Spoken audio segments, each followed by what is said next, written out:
61 বছর প্রথমবার আর কোন সময়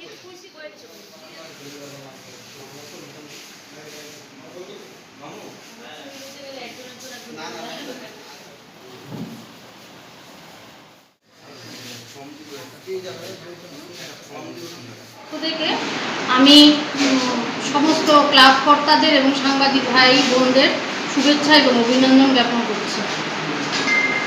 আমাদের এবার শারদীয় দুর্গোৎসব, মাতৃশক্তির বন্দনা হবে মাতৃশক্তির দ্বারা। আমাদের এবার পুজোর বাজেট হচ্ছে 3.5 থেকে 4 লাখ টাকা। আমরা খুব সীমিত বাজেটের মধ্যেই চেষ্টা করছি পুজোটা সম্পন্ন করার। আর তাছাড়া এই পুজোতে আমাদের শুধুমাত্র দুর্গা পুজোই বলে নয়, আমাদের কতগুলি কর্মকাণ্ডের জন্য আমরা চেষ্টা করছি এগুলো করার। যেমন আমরা সাংস্কৃতিক অনুষ্ঠানের একটা আয়োজন করেছি এবং আমরা অষ্টমীর দিন অন্নভোগ বিতরণের জন্য একটা আয়োজন করা হয়েছে। আর তাছাড়া আমাদের এলাকার বন্যা কবলী, কিছুদিন আগে আপনারা জানেন যে আমাদের এলাকায় সারা ত্রিপুরা রাজ্যে বন্যায় প্রচুর মানুষ ক্ষতিগ্রস্ত হয়েছে। তার মধ্যে আমাদের এলাকায় যে সমস্ত বাচ্চারা, ছোট ছোট বাচ্চারা বন্যায় ক্ষতিগ্রস্ত হয়েছে, তাদেরকে আমরা ওই সমস্ত দুস্থ বাচ্চাদের আমরা কিছু বস্ত্র এবং বই পুস্তক দান করার চেষ্টা করব, সেরকমভাবে আমরা অঙ্গীকারবদ্ধ রয়েছি। আর তাছাড়া আমাদের এই ক্লাব কিছুদিন আগে মেগা স্বাস্থ্য শিবির করেছে। এছাড়া প্রতি রবিবারই বিনামূল্যে চিকিৎসা পরিষেবা প্রদান করা হচ্ছে।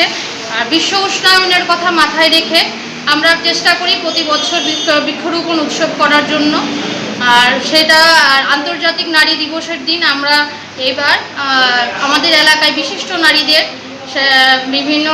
বিভিন্ন কাজে লিপ্ত নারীদের বিভিন্ন সংবর্ধনা জ্ঞাপন করে তাদের উৎসাহিত করেছি।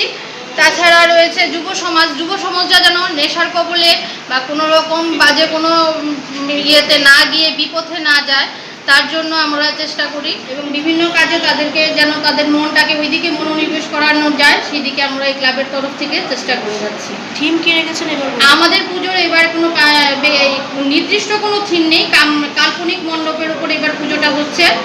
ভবিষ্যতে দেখা যাক আমরা কোনো থিমের, তখন যে আমরা এবার পুজোতে যেহেতু আমাদের বাজেট সীমিত, আমরা এবার চাঁদা বাড়ানোর কোনো পরিকল্পনা নেই। ভবিষ্যতে আমরা যদি চাঁদার উপর নির্ভর করে আমাদের যদি বাজেট বাড়ে, তখন আমরা চেষ্টা করব থিমের উপর বেস করে কোনো পুজো করা। ওপেনিং রাখার ডেটটা? ওপেনিং আমাদের ষষ্ঠীর দিনই আমাদের ওপেনিং হবে। সেদিন আমাদের বিভিন্ন মাননীয় অতিথিরা আসবে। এখনও তাছাড়া তার সাথে থাকবে ষষ্ঠীর দিন থেকে শুরু হবে আমাদের সাংস্কৃতিক অনুষ্ঠান। সেই অনুষ্ঠান আমাদের দশমী অবধি চলবে। সবটাই কি এটা মহিলা পরিচালিত পুজো? হ্যাঁ, সম্পূর্ণরূপে মহিলা পরিচালিত পুজো এবং এইবারই 61তম বৎসরে অরবিন্দ সংঘ মহিলা দ্বারা পরিচালিত পুজো উদযাপন করছে এবং আমাদের ক্লাবের পুজো কমিটির যত সদস্য আছেন সমস্ত সদস্যরাই মহিলা।